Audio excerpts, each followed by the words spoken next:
आप देख रहे हैं रहस्य का सफर रोहित के साथ। तो चलिए बढ़ते हैं आज की कहानी की ओर।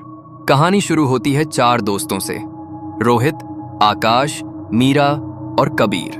ये चारों कॉलेज में पढ़ाई कर रहे थे और यूट्यूब के लिए एक हॉरर डॉक्यूमेंट्री बना रहे थे। उन्हें एक ऐसी जगह की तलाश थी जो डरावनी हो और जिसका रहस्य अब तक किसी ने नहीं जाना हो। एक दिन इंटरनेट पर खोज करते हुए उन्हें हिमाचल प्रदेश के एक छोटे से गांव के पास स्थित एक पुरानी हवेली के बारे में पता चला। उसका नाम था कल्पना हवेली। कहा जाता था कि वहां वर्षों से कोई नहीं गया और जो भी गया वो कभी लौटकर नहीं आया। चारों दोस्तों ने फैसला किया कि वे वहां जाकर शूटिंग करेंगे। अगली सुबह वे एक जीप में सवार होकर गांव की ओर रवाना हुए। रास्ता सुनसान और घने जंगलों से घिरा था। धीरे धीरे मौसम भी बदलने लगा। आकाश ने म्यूजिक चलाया, लेकिन मीरा ने उसे बंद कर दिया। उसके चेहरे पर हल्की बेचैनी थी। हवेली गांव से करीब 3 किलोमीटर दूर थी। जैसे जैसे वे पास पहुंचे, एक अजीब सी ठंडक हवा में भरने लगी। आसमान पर काले बादल छा गए। हवेली के बाहर पहुंचकर उन्होंने देखा कि बड़ा सा लोहे का फाटक आधा खुला हुआ था। उसमें जंग लगी हुई थी और उस पर एक पुराना बोर्ड लटका था, प्रवेश निषेध है। कबीर ने हंसते हुए कहा, भूतों को देखना है तो अंदर चलो, कैमरा रेडी है। मीरा ने धीरे से कहा, पता नहीं क्यों, लेकिन ये जगह बहुत अजीब लग रही है। रोहित ने कहा, डरने की जरूरत नहीं है, बस थोड़ा शूट करेंगे और निकल लेंगे। चारों अंदर चले गए। हवेली के अंदर घना अंधेरा था। फर्श टूटा हुआ था और दीवारों पर जाले लगे थे। चारों ने टॉर्च जलाई और अलग अलग हिस्सों की वीडियो रिकॉर्डिंग शुरू की। अचानक मीरा को एक बंद कमरा दिखाई दिया। दरवाजा बहुत पुराना था और उस पर एक अजीब सा निशान बना था। आकाश ने दरवाजा धक्का देकर खोला। अंदर एक छोटी सी अलमारी थी जिसमें एक पुरानी डायरी रखी हुई थी। रोहित ने वह डायरी उठाई और पढ़ना शुरू किया। 15 अगस्त 1947 मेरा नाम कल्पना है। मैं इस हवेली की इकलौती संतान हूं, लेकिन आज मेरे पिता ने मुझे इस कमरे में बंद कर दिया है। मेरा अपराध सिर्फ इतना है कि मैंने एक गरीब नौकर से प्रेम किया। मुझे जिंदा इसी कमरे में कैद कर दिया गया है। मेरी आत्मा तब तक मुक्त नहीं होगी जब तक मेरा सच दुनिया के सामने नहीं आता। डायरी पढ़ते पढ़ते सबकी आंखें खुली रह गईं। मीरा के हाथ से टॉर्च गिर गई। कबीर ने कहा, यह सब ड्रामा है, किसी ने स्क्रिप्ट बनाई होगी डराने के लिए। लेकिन तभी दरवाजा अपने आप तेज आवाज के साथ बंद हो गया। हवेली के अंदर हवा का बहाव तेज हो गया, लेकिन खिड़की और दरवाजे बंद थे। अचानक कमरे के कोने में रखे एक शीशे में एक लड़की की परछाई दिखी। मीरा ने कांपती आवाज में कहा, तुम लोगों ने भी देखा ना, वो कोई लड़की थी। कबीर बोला, मैंने रिकॉर्ड किया है, यह हमारे वीडियो के लिए बहुत बड़ा कंटेंट है। आकाश चुप था। वो खिड़की से बाहर देख रहा था। बाहर कोई नहीं था, लेकिन अंदर एक डर धीरे धीरे सब पर हावी हो रहा था। फिर कुछ ऐसा हुआ जिसने सबके होश उड़ा दिए। दीवार पर एक तस्वीर धीरे धीरे उभरने लगी। उस तस्वीर में वही लड़की थी जिसकी परछाई शीशे में दिखी थी। नीचे नाम लिखा था, कल्पना। आकाश ने धीरे से कहा, शायद ये उसी की आत्मा है और ये डायरी उसका संदेश। कल्पना की तस्वीर दीवार पर जैसे जैसे साफ हो रही थी, कमरे का तापमान गिरता जा रहा था। हर कोई ठंडी हवा को महसूस कर सकता था। टॉर्च की रोशनी हल्की हल्की कांप रही थी, जैसे वो भी डर रही हो। मीरा ने कहा, हमें यहां से निकल जाना चाहिए, ये जगह ठीक नहीं है। रोहित बोला, निकलेंगे लेकिन अभी नहीं। इस डायरी में जो लिखा है वो अधूरा है, शायद कहीं और भी कुछ छुपा है। चारों दोस्तों ने मिलकर पूरे कमरे को खंगालना शुरू किया। अलमारी के पीछे एक लकड़ी की दीवार थी जिस पर हल्के से निशान बने हुए थे, जैसे किसी ने अंदर जाने की कोशिश की हो। कबीर ने वहां जोर से हाथ मारा तो दीवार हिल गई। उन्होंने मिलकर उस लकड़ी को तोड़ा। पीछे एक संकरा रास्ता था जो हवेली के नीचे तहखाने की ओर जाता था। सबने एक दूसरे की ओर देखा और फिर धीरे धीरे उस रास्ते में घुस गए। नीचे जाने वाली सीढ़ियां सड़ी हुई थीं, लेकिन वे आगे बढ़ते गए। नीचे बिल्कुल अंधेरा था। एक कमरे के अंदर टॉर्च की रोशनी में उन्होंने देखा, वहां एक पुरानी खोपड़ी और कुछ हड्डियां पड़ी थीं। पास में एक और डायरी का टुकड़ा पड़ा था, जले हुए कागजों के बीच। उसमें लिखा था, मुझे क्षमा करना, मैं कल्पना को बचा नहीं सका। मैंने वादा किया था कि मैं उसे लेकर इस हवेली से भाग जाऊंगा, लेकिन उसके पिता ने उसे जिंदा दीवार में चुनवा दिया। मैं रोज यहां आता हूं, लेकिन अब मेरी भी हिम्मत टूट गई है। कागज पर खून के धब्बे थे। पास में दीवार पर खुरच खुरच कर लिखा गया था, मुझे मुक्ति चाहिए। मीरा की आंखों से आंसू बहने लगे। उसने कहा, कल्पना को सही मायनों में कभी प्यार नहीं मिला, वो बस आजादी चाहती थी। तभी रोहित को दीवार में एक छोटी सी पेटी दिखाई दी। उसने उसे निकाला। उसमें एक चेन थी, पुरानी चांदी की, और एक तस्वीर जिसमें कल्पना और एक युवक साथ खड़े थे।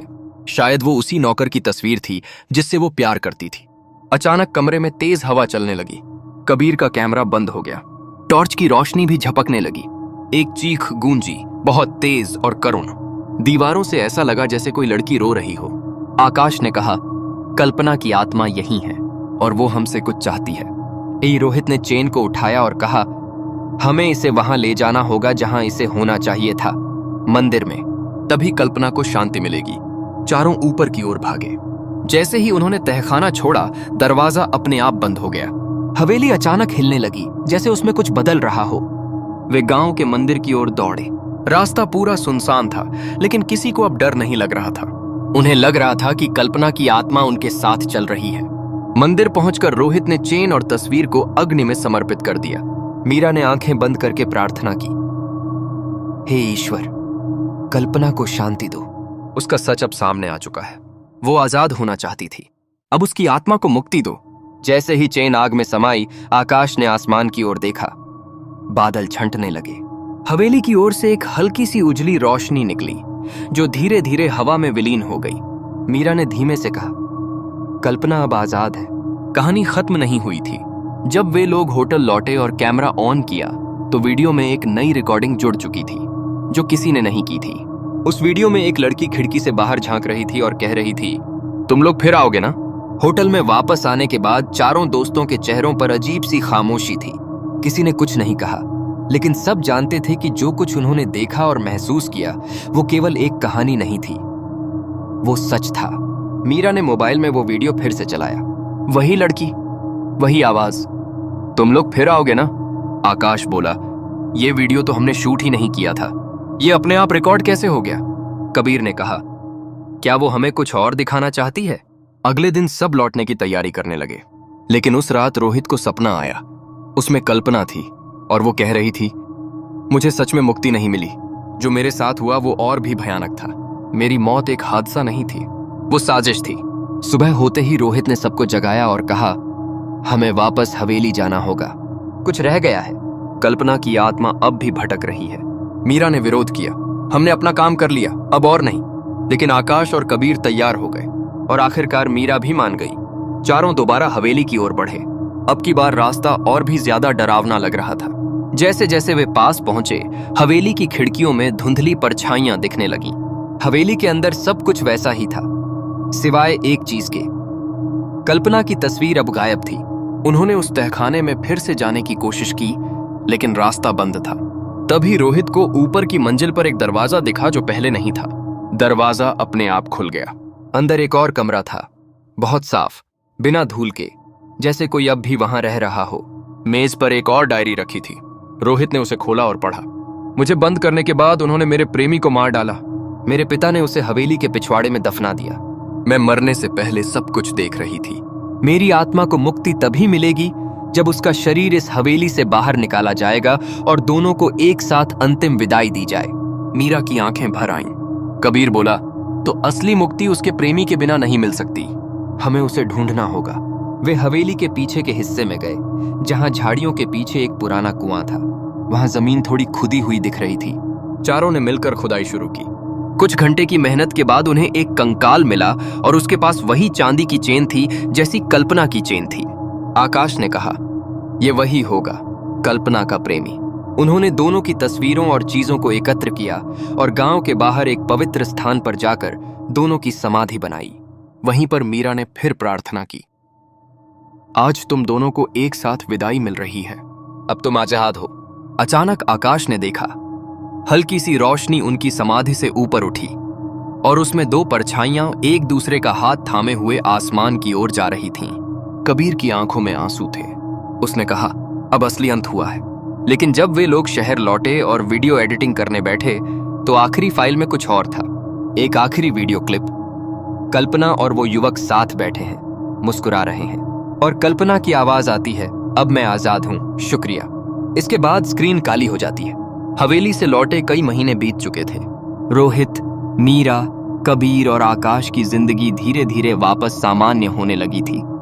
लेकिन जो कुछ उन्होंने अनुभव किया था, वह उनके मन में गहराई तक बस चुका था। रोहित ने उस पूरी घटना पर एक डॉक्यूमेंट्री बनाई, कल्पना। एक अधूरी मोहब्बत की आत्मा।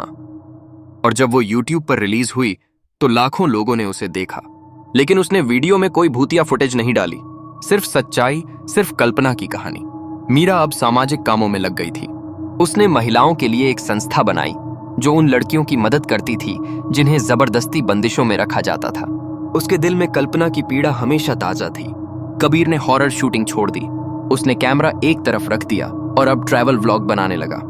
लेकिन उसकी नजरों में अब डर और इंसानियत के बीच की रेखा साफ हो गई थी। आकाश अब शांत रहने लगा था। उसे अक्सर रात में सपने आते जिसमें वो हवेली के बाहर कल्पना और उसके प्रेमी को मुस्कुराते देखता। एक बार उसने सपना देखा कि कल्पना उसे कह रही है, तुम चारों ने मुझे मुक्त किया, अब तुम्हारे जीवन में हमेशा शांति रहेगी। एक दिन रोहित के पास एक अजनबी खत आया। उसमें सिर्फ एक पंक्ति लिखी थी, ध्यान रखना, हर आत्मा कल्पना जैसी शांत नहीं होती। साथ में एक पुरानी फोटो थी किसी और हवेली की, और उस फोटो के पीछे लिखा था, रहस्य का सफर अभी खत्म नहीं हुआ है। रोहित मुस्कुराया, फिर दोस्तों को फोन लगाया, तैयार हो जाओ, अगला सफर शुरू होने वाला है। दोस्तों, यह कहानी अभी खत्म नहीं हुई है, अभी यह कहानी बाकी है। तो मिलते हैं इसके नेक्स्ट पार्ट में। जब तक के लिए बाय एंड टेक केयर।